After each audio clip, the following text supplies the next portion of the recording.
Video ini hanya untuk mereka yang punya logika. Bagi yang tidak punya logika, skip aja. Pernah dengar nama Guru Gembul? Saya menganggapnya sebagai tokoh muda pencerah alam berpikir masyarakat Indonesia, terutama umat Islam Indonesia. Dia mengajak masyarakat untuk berpikir secara rasional, secara terbuka, secara kritis, secara pluralis. Karena keberaniannya bicara jujur dan terbuka itu, rasanya ada cukup banyak orang yang terganggu. Dan semakin banyak juga yang mungkin tersaingi karena popularitas guru ini memang semakin meningkat. Jumlah penonton video-videonya berada di atas angka 100.000 dan bahkan ratusan ribu per video. Dia juga sekarang lazim diundang berbagai podcast terkemuka. Tapi kini sedang beredar kabar yang tidak sedap mengenai dia. Guru Gembul diberitakan dirujak, dihabisi dalam arena diskusi. Saya ingatkan dari awal, Anda tidak perlu percaya atau buru-buru percaya dengan kabar itu ya. Tapi dia memang diceritakan tidak berkutik ketika hadir dalam diskusi dengan seorang ustadz bernama Muhammad Nuruddin, penulis buku dan pengasuh pondok pesantren Darul Arqam Tangerang. Diskusinya sendiri berlangsung di Universitas Indonesia 9 Oktober pekan lalu. Sebuah pemberitaan menggambarkan guru kelimpungan, mati kutu, pelanga-pelongo ketika argumennya dibantah oleh Nuruddin. Karena keramaian pemberitaan, saya menonton rekaman diskusi mereka. Dan jujur saja saya tidak melihat bahwa guru kelimpungan di sana. Bahwa mungkin mayoritas penonton diskusi tidak berpihak padanya sih benar. Tapi itu kan bukan pertanda yang baik tentang apakah guru takluk atau tidak. Tema debatnya sungguh menarik. Judulnya adalah, bisakah kesahihan akidah Islam dibuktikan secara ilmiah? Dalam pandangan saya ini adalah sebuah topik penting, terutama di kalangan masyarakat yang percaya agama.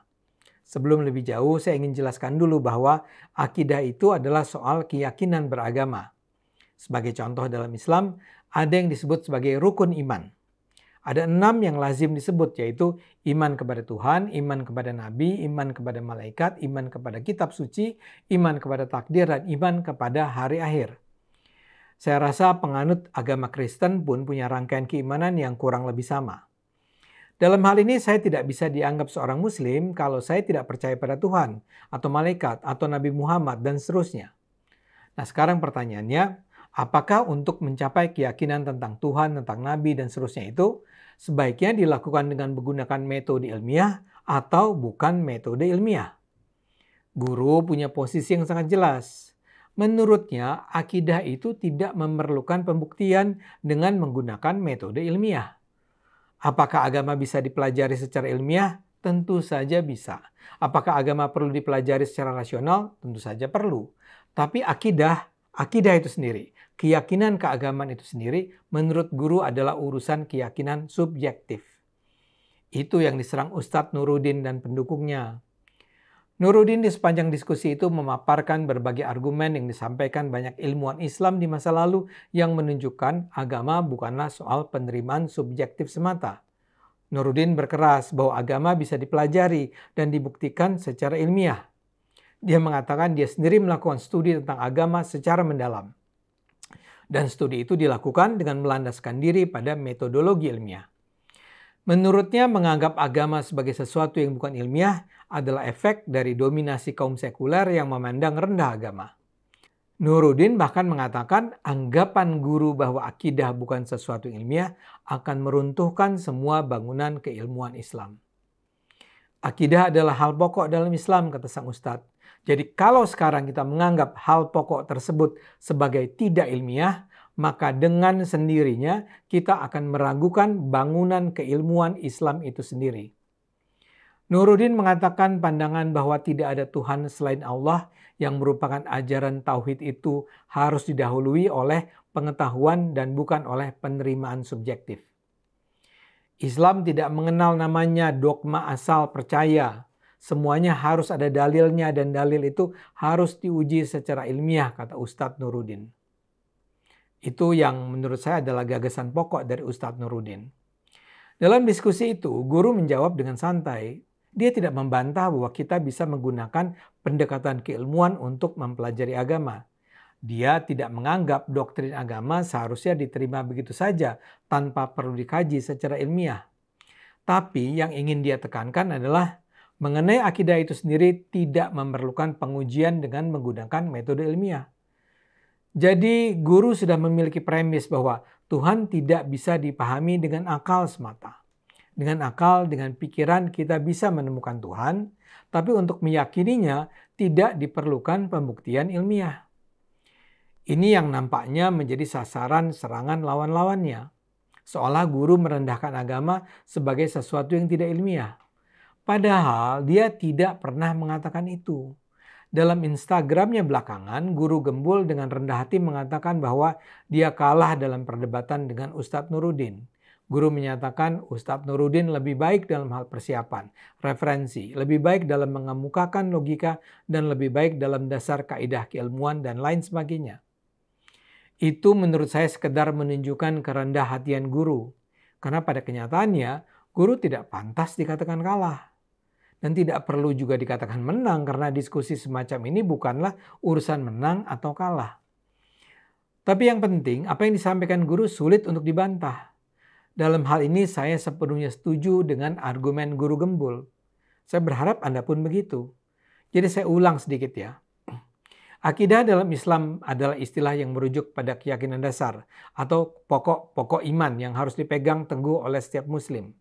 Akidah adalah fondasi kepercayaan dalam Islam dan menjadi dasar dari semua ajaran dan praktek agama.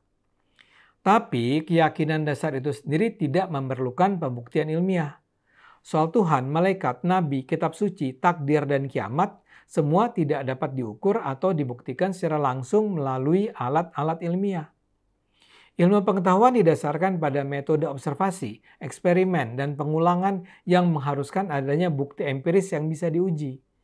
Sekarang bagaimana Anda melakukan pengujian empiris tentang Tuhan, atau kitab suci Taurat, atau tentang Jibril, atau tentang peristiwa Nabi Musa membelah lautan, atau peristiwa Nabi Adam dan Hawa di surga, atau kondisi kiamat, atau bahwa kemenangan Prabowo adalah sebuah peristiwa yang ditakdirkan Tuhan? Bagaimana Anda menguji itu semua secara ilmiah? Ingat ya, saya tidak mengatakan bahwa untuk memahami Tuhan, saya tidak bisa menggunakan akal dan alam pikiran saya. Seperti dikatakan guru, rasional tidak dengan sendirinya menjadi ilmiah. Rasional dikatakan ilmiah kalau ada bukti yang menunjukkan kebenaran pandangan rasional saya. Untuk menjadi ilmiah, saya harus menggunakan studi empiris. Disebut ilmiah kalau dia rasional sekaligus bisa dibuktikan. Mengenal Allah misalnya, ya harus didekati dengan wahyu ilahi. Saya sangat mencintai Tuhan karena ayat-ayat yang diturunkannya yang saya baca dalam Al-Quran. Tapi kalau Anda minta bukti empiris bahwa Tuhan itu ada, saya tidak bisa melakukannya. Saya sangat percaya bahwa Tuhan menciptakan bumi. Tapi tidak ada satupun bukti empiris yang menunjukkan bahwa bumi ini memang adalah ciptaan Tuhan. Saya tidak punya satupun bukti empiris bahwa ayat-ayat dalam Al-Quran itu memang datang melalui malaikat Jibril misalnya lagi. Saya tidak punya satupun bukti empiris bahwa malaikat itu ada dan bertemu dengan Nabi Muhammad. Saya tidak punya bukti empiris, tapi saya meyakini bahwa itu semua terjadi. Jadi ini soal keyakinan. Sebagaimana juga kalau Anda beragama Kristen, bagaimana Anda mungkin bisa membuktikan bahwa Yesus lahir dari Bunda Maria tanpa punya ayah? It doesn't make sense, kata sebagian orang. Tapi Anda dan saya meyakininya. Karena keyakinan, karena akidah. Kembali ke Guru Gembul. Saya rasa apa yang disampaikannya sepenuhnya bisa diterima. Tapi masalahnya memang hujatan dan cemoohan terhadap dia itu sebenarnya tidak datang dari penilaian objektif. Penyerangnya sih tidak suka aja, atau terganggu, atau cemburu dengan apa yang dilakukan guru selama ini. Karena itu kesempatan semacam itu langsung dimanfaatkan untuk membanting popularitas sang guru. Mas Guru Gembul, sabar ya. Hati kita memang harus selalu lapang saat menyuarakan kebenaran. Ayo gunakan akal sehat, karena hanya dengan akal sehat kita semua akan selamat.